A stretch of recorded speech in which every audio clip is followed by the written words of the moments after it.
is just so beautiful up here.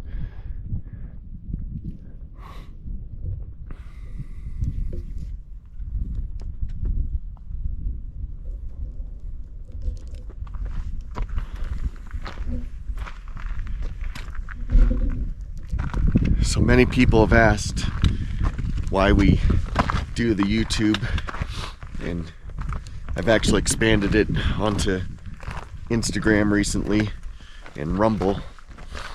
But the main reason why we started doing this was just for ourselves. You know, Dan and I would, I actually was begging Dan to bring me on a few of the hikes that he's going on. And so he kept on saying no, or he would invite me and I was always busy, was more common, because I was essentially working on the shop, living quarters, so that way we had a place to live when we sold our house. But I was working on that pretty heavy, so I kept on declining the 2 times that he offered, and at one point he said, you know, that work's always going to be there. If you don't make time for yourself, then you'll never have time for yourself. And so I kind of scoffed a bit and said to myself, you don't know what you're talking about, because you know, if you've got a whole bunch of stuff to do and you're the only one to do it, then who else is going to do it? But truth of the matter is, he was 100% correct. I mean, no matter what, the work does eventually get done. It just does take a little longer. And what I thought was crunch time never really was. There's been a few moments where we truly had a crunch time with our building projects, but other than that, it's always something that can usually wait. And so going on a day hike here and there doesn't really break the bank that much on hours. But we started the YouTube thing. Actually, I was going into an abandoned mine, so that was the very first video that I posted, was going into an abandoned mine. And so I was going into an abandoned mine and decided, hey, I'm gonna film this. So I had just my cell phone, some crappy flashlights, and handheld, and it looked terrible. It's hardly watchable, but I still posted it. And you know, parts of me have considered going back in there, but it's risk to reward factors just not worth it. That was one of those abandoned mines where just you talking quietly and stuff starts falling, so it's really not worth going in there. But it was still really cool, and I thought it was neat. You know, I found some dynamite in there, and so I'm like, oh, that's really cool. But anyway, so that was the very first video that I posted, and I started thinking, why don't we start filming our hikes? And that way, not only can we enjoy them later, but other people might find some joy in them too. So that's what we started doing. So that began the start of what we initially just did for ourselves, was just filming. And of course it progressed rapidly. You know, I'd have some shaky video going down the trail. It started with still my cell phone, and so I thought, okay, I'll try a selfie stick. And having that selfie stick out there, it actually did take a lot of the jostling out of it. And I tried video editors and all kinds of stuff, and it still was pretty bumpy. And so the first few hiking videos that we have on the channel are nearly unwatchable. But we then bought a GoPro and highly enjoyed it. It's got great stabilization, but for hiking, it thinks every movement is intentional. So if you're, you know, walking down the trail, it thinks those are all intentional moves, and it doesn't do its stabilization for those moves. So then I went and purchased a gimbal, and from there it just went downhill fast. So the gimbal really does help stabilize quite a bit, and made a lot of these videos so much easier to edit and watch, and so it's just been progressing from there. Every hike that we've been on, we've learned different techniques for filming, and I think Dan's editing skills have developed quite a bit over the time too, and so now he's working on just getting snippets out and making videos out of just little snippets from multiple different hikes too, and so he's doing wonderful things with that. And now all we need is a film crew to haul all this gear.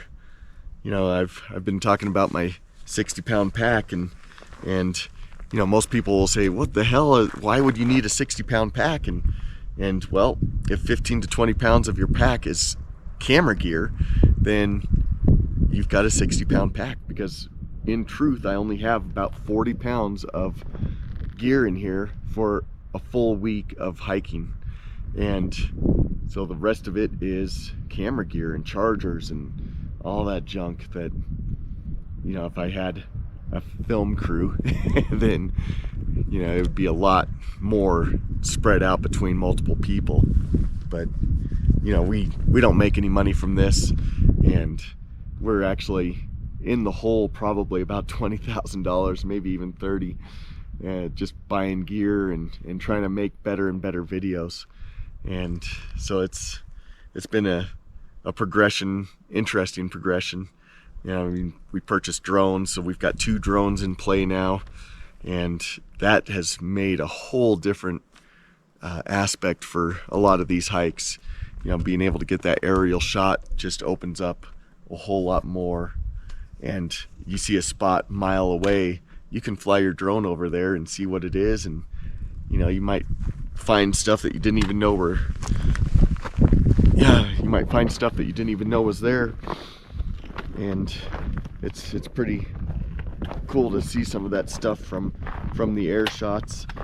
But yeah, we've definitely taken this and ran in a whole weird direction.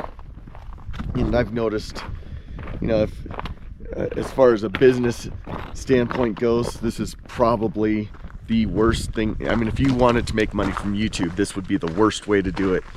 You look at the hiking channels out there, and some of the really good hiking channels, they might have a few 100,000 followers, and so the best of the best have a few 100,000 followers, and so they're not making much money from that.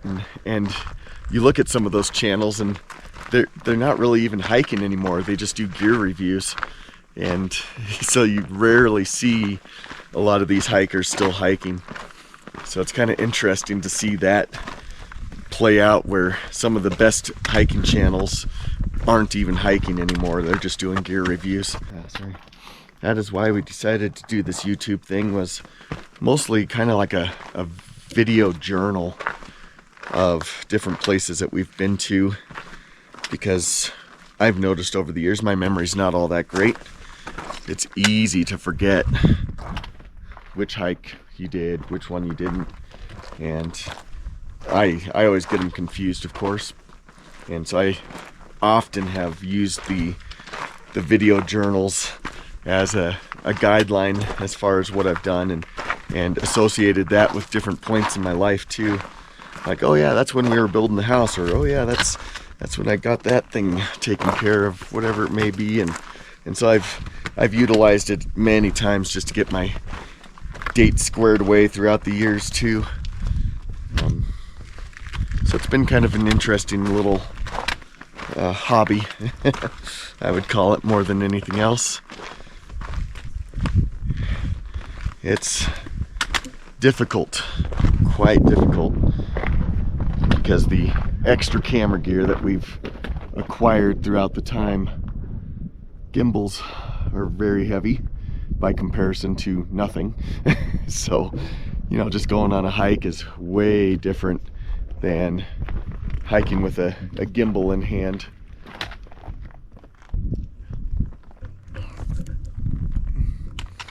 Because when you're, anything that's in your hand has extra weight is definitely taxing on your body, plus the extra weight that you have to haul up and down.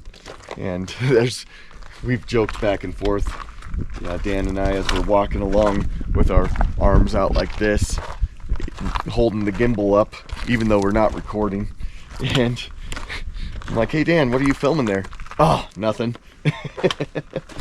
So it's been kind of funny throughout the, you know, you just find yourself holding your arm up like this all the time for no reason. You stop recording and you still hold your arm up like that.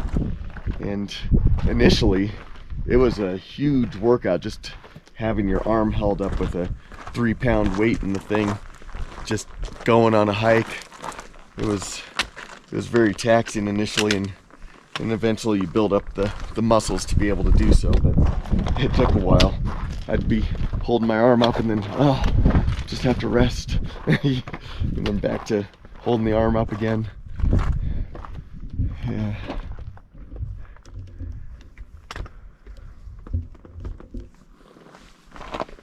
But that was the reason why we started the YouTube channel.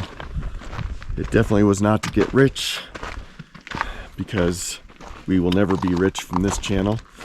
Like I say, as far as a business model goes, this is the worst business model possible. So we did it just as a way to share some of the beauty with other people that maybe aren't able to see this, whether physically, financially. You know, you might live in another country, and so the Sawtooth Mountains of Idaho are definitely off your list.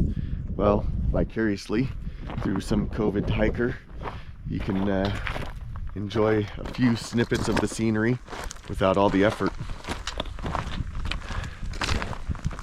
But for all you people that have been diligently watching, I appreciate it. It reinforces why we do this and makes it a little more worthwhile, so we know we're not just doing it for nothing. Even though, hey, we've got cell phone service here. Even though just the video journal itself is worth its weight in gold.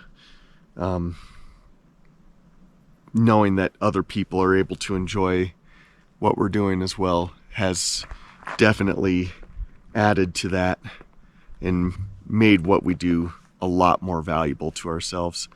So some of those kind comments that people have left have really given us motivation to keep pushing with what we're doing.